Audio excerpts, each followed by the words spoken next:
vite, comme un soldat. Rapidement. Ne plaisante pas.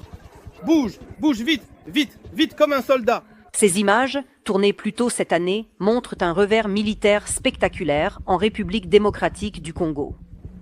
Ces hommes sont des contractuels militaires étrangers bien entraînés, engagés par le gouvernement congolais.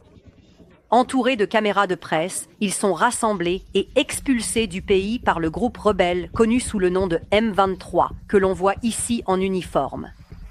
Le M23 affirme être une rébellion populaire luttant contre le gouvernement pour garantir les droits de la minorité ethnique Tutsi de l'Est du Congo. Début 2025, ils ont stupéfié le monde en s'emparant des plus grandes villes de l'Est du Congo. Mais une fois les caméras éteintes, la véritable puissance soutenant l'avancée surprise du M23 est entrée pour occuper la région.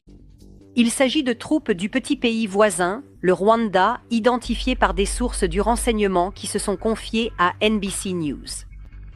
Nous avons découvert des preuves montrant que le Rwanda a armé, entraîné et commandé le mouvement M23 et a engagé des milliers de ses propres soldats dans le conflit. Leur guerre clandestine leur a permis de prendre le contrôle d'un territoire qui possède certains des gisements de terre rares les plus riches au monde, utilisés dans les téléphones portables, les puces informatiques et les batteries. Cela a également causé la mort de milliers de personnes et déplacé des millions d'autres. Malgré les accusations de l'ONU et des gouvernements occidentaux, le président rwandais Paul Kagame a soigneusement et à plusieurs reprises nié toute implication dans le conflit. Ce problème n'a pas été créé par le Rwanda et ce n'est pas le problème du Rwanda, c'est le problème du Congo. Le M23 n'est pas composé de Rwandais. Le Rwanda a-t-il actuellement des troupes, ne serait-ce qu'une, dans l'est de la RDC? Je ne sais pas. NBC News a obtenu en exclusivité 3 ans de rapports de renseignement confidentiels et des images de surveillance. Ils nous ont été remis par des sous-traitants militaires engagés pour fournir des renseignements aux forces congolaises. En utilisant des rapports d'incidents supplémentaires des forces de défense du Rwanda, RDF, des images satellites et des entretiens avec des combattants, nous avons pu reconstituer le récit de la guerre secrète menée par le Rwanda. Pour la première fois, nous pouvons voir comment le Rwanda a établi des bases avancées sur le sol congolais, comme cette base-ci, située à près de 65 km de la frontière, qui servait à armer, former et commander les alliés du M23. Les images divulguées montrent également comment les RDF ont inondé l'est du Congo d'armes lourdes, notamment des mortiers guidés, des mitrailleuses lourdes, des lance-missiles et même des systèmes blindés de défense aérienne. Ils ont mis en place un réseau de tranchées et de positions fortifiées permettant aux soldats rwandais de participer directement au combat. Les sous-traitants à qui nous avons parlé estiment que le déploiement du Rwanda dans l'est du Congo compte désormais plus de 5000 soldats. Un porte-parole du gouvernement rwandais a refusé de répondre à nos questions, mais a déclaré « Le Rwanda agit pour défendre ses frontières et n'a aucune ambition territoriale en République démocratique du Congo. » En chemin, des fissures sont apparues dans la guerre secrète menée par le Rwanda. En mai 2022, les forces congolaises ont affirmé avoir capturé 2 soldats rwandais sur le sol congolais. Le Rwanda a nié ces faits, affirmant que les soldats avaient été enlevés de l'autre guerre.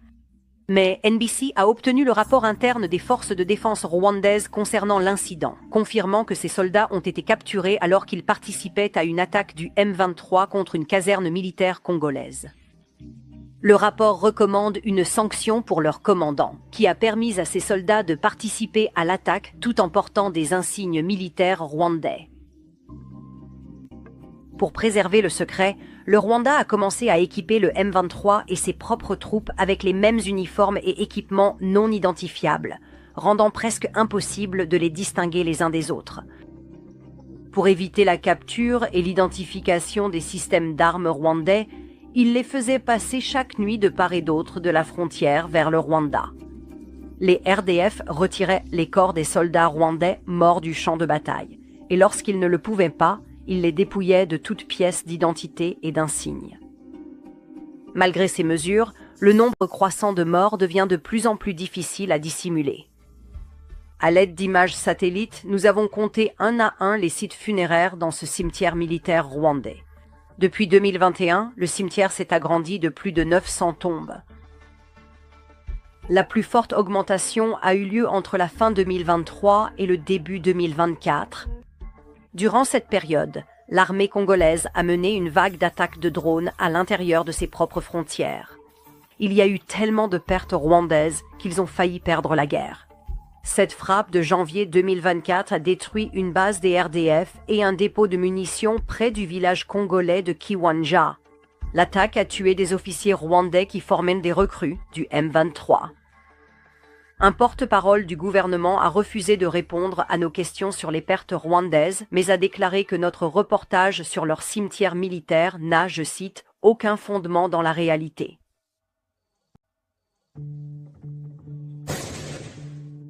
NBC News s'est entretenu avec un ancien membre de l'armée rwandaise qui a perdu des amis, des mentors et des membres de sa famille dans le conflit. Leurs funérailles, nous a-t-il dit, étaient strictement surveillées et contrôlées. Craignant des représailles du gouvernement, il a accepté de parler à NBC à condition de rester anonyme. Il nous a fourni des documents et des sources corroborantes pour vérifier son témoignage. Pour garantir son anonymat, nous lisons un extrait de la transcription de son interview. J'ai un membre de ma famille. C'est mon cousin. Il m'a appelé. Il a dit « L'ennemi est très dangereux ici ». Il a dit « Nous avons très peur ». Et il tremblait. Vous savez, sa voix tremblait. Il est mort le 31 décembre 2024. On vous amène au cimetière, on vous montre le cercueil, puis on l'enterre, puis vous rentrez chez vous. Après cela, ils surveillent les familles, leurs conversations, s'ils partagent ce qui leur est arrivé. Ils sont censés rester silencieux. Pour de nombreux Rwandais, le chagrin est plus fort que la peur. NBC News a trouvé et vérifié 91 exemples de familles rwandaises qui ont défié les autorités en publiant des avis de décès de proches morts dans l'est du Congo. Quand quelqu'un est mort, parfois il ne vous reste plus rien à craindre. Ils n'ont plus rien à perdre. Près de 4 années de conflit ont eu leur plus lourd tribut sur les civils congolais. Des millions de personnes ont été forcées de fuir leur domicile pour échapper au combat, souvent à plusieurs reprises. Et les tentatives rwandaises de dissimuler leur présence ne font qu'aggraver la situation. Un rapport ayant fuité en janvier 2024 montre comment les RDF et le M23 ont établi cette petite position fortifiée, puis ont expulsé tout le village voisin pour préserver le secret. Au fil de la guerre, de nombreux déplacés ont trouvé refuge dans des camps autour de Goma, la plus grande ville de la région. Mais Goma est désormais occupée par le M23 et les forces rwandaises, et beaucoup de personnes sont à nouveau déplacées. Des images satellites montrent que des milliers de tentes et de structures temporaires dans l'un de ces camps sont entièrement démantelées. Les gouvernements occidentaux sont au courant de l'implication du Rwanda et l'ont déclaré publiquement, mais malgré cela, le Rwanda continue de recevoir une aide internationale, y compris un financement militaire pour ses missions de maintien de la paix de l'ONU. À présent, le Rwanda est à la table des négociations de paix menées par les États-Unis, alors même qu'il n'a jamais officiellement reconnu sa participation au conflit. Cela permettra également à des millions de personnes déplacées de retourner chez elles dans des communautés plus sûres, avec de nouvelles opportunités économiques. Les États-Unis promettent un investissement rapide dans les réserves de terres rares de l'Est du Congo. C'est une offre attrayante pour le président Kagame.